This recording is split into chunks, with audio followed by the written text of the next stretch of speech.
turning on the television as he walked into his room. The detective looked at Inko as she gave him a look that pleaded that he stay there to see it before he watched it at the station. So he sat down and with a cup of coffee he watched the video that spanned over 6 hours of what would amount to torture of a minor for 6 hours in a school that was meant to be safe for all children. He spat his coffee out many times as he watched the video, and he finally had enough when he found the rape scene as he paused the video and turned it off as he moved to the bathroom as he vomited in the toilet as Inko rubbed his back in guilt. How is your son even still alive, and able to not commit seppuku? The detective yelled in anger as well as guilt. I don't know, but when he came home yesterday, he had a dead look in his eyes. I hate to see him look like that. I stayed by his side as I made sure that he kept his kind nature as well as made sure that he doesn't commit that. I'm not even sure if there is an evil bone in his body. Inko said, chuckling. Your son is one of the strongest kids I have ever met. If he is willing to become a hero, I would completely vouch for him in the future. He said, immediately. Why, you're kind of late on that. He already gave up on that dream when the #1 hero told him that he couldn't. But he made sure that my son wasn't let off badly. He let him down easily, stating that he would feel unsurmountable guilt for sending him in quirkless to fight a villain who had strength or power hundreds of times stronger than him.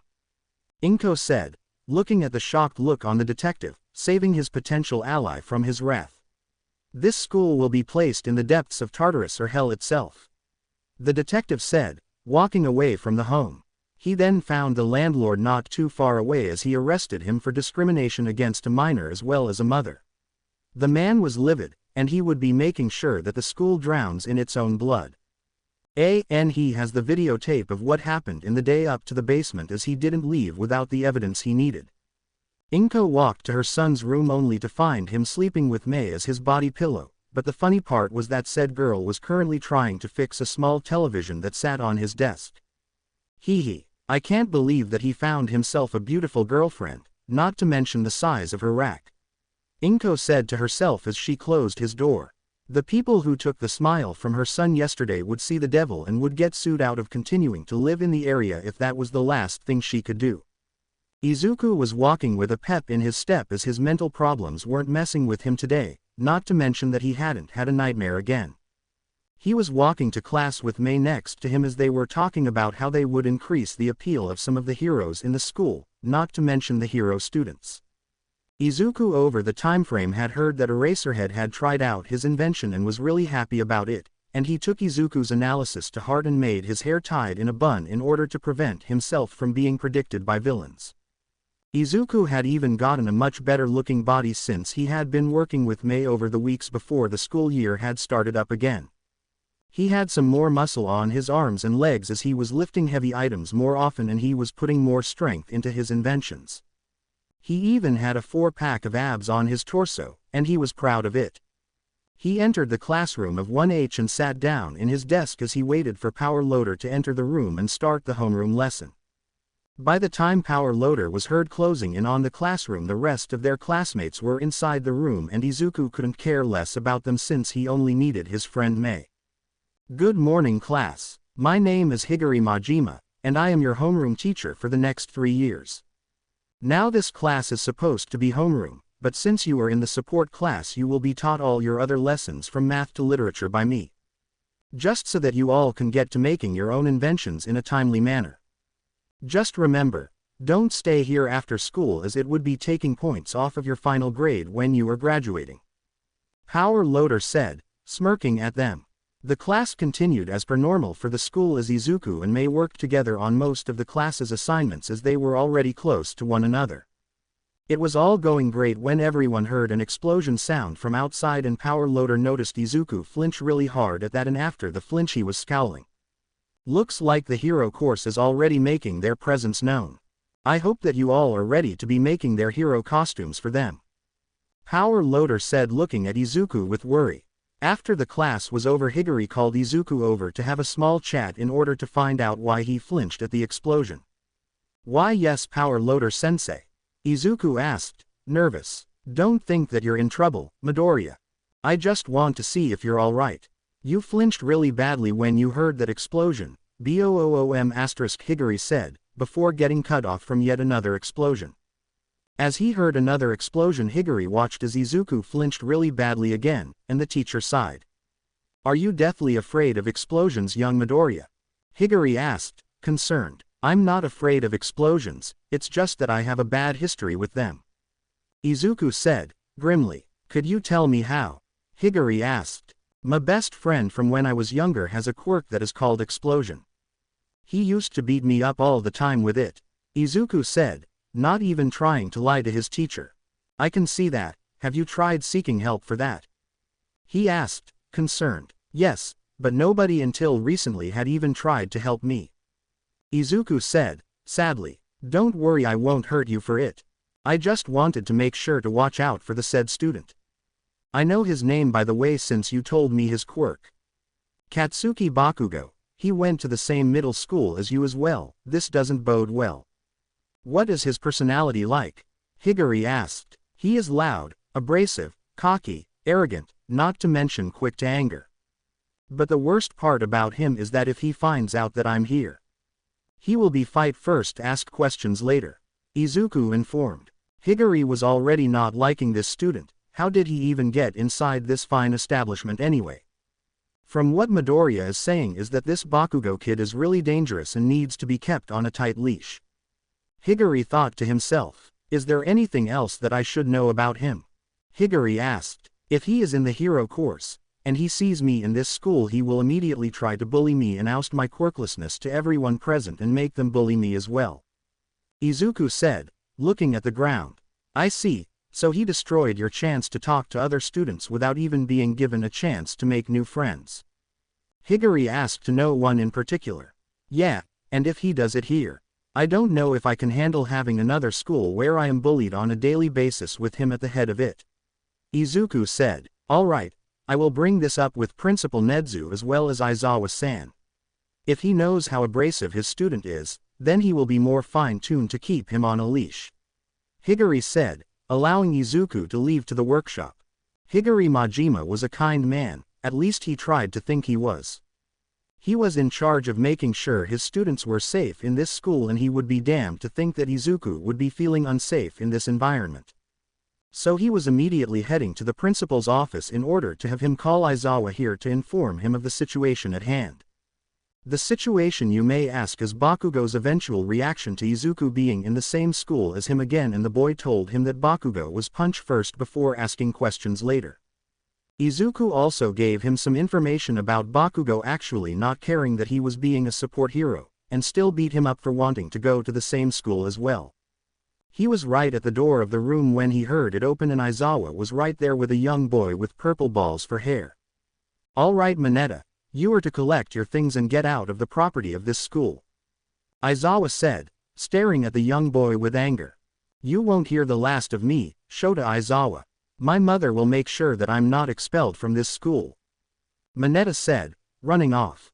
"Sigh, this will take some time before I can actually get rid of him," Aizawa said. Said man was wearing a black sweater as well as black cargo pants with black combat boots to complete the look. Not to mention the scarf that was a new addition to his overall look as a small kitten was sitting in the pouch. "Aizawa-san, we need to talk to the principal about one of your students," Majima said, staring into his colleague's eyes. "Which one are you talking about, Majima?" Aizawa asked, bored and done with life. "It's Bakugo Katsuki," Majima said, earning a heavy sigh from the underground hero. They re-entered the room to find Principal Nedzu sitting in his chair looking at the documents of the latest case he was tasked to figure out. The hero killer stain. As soon as said principal heard the door open up again, he turned off the document and looked at both of his teachers. "Majima-kun, Aizawa-kun.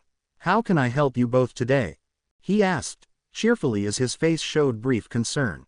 "It's Majima who wished to speak to both of us," Aizawa said, bored as always. "Well, what is the issue, Majima-kun?" Nedzu asked. "Well, one of my students has a massive issue with that person being in this school, and I am feeling a little leery about said individual," Majima stated, pulling out two documents about the two he was concerned for.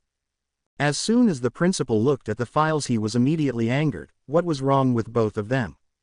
"I will need you to tell me what is wrong with both of them, Majima-kun," Nedzu said, getting angry.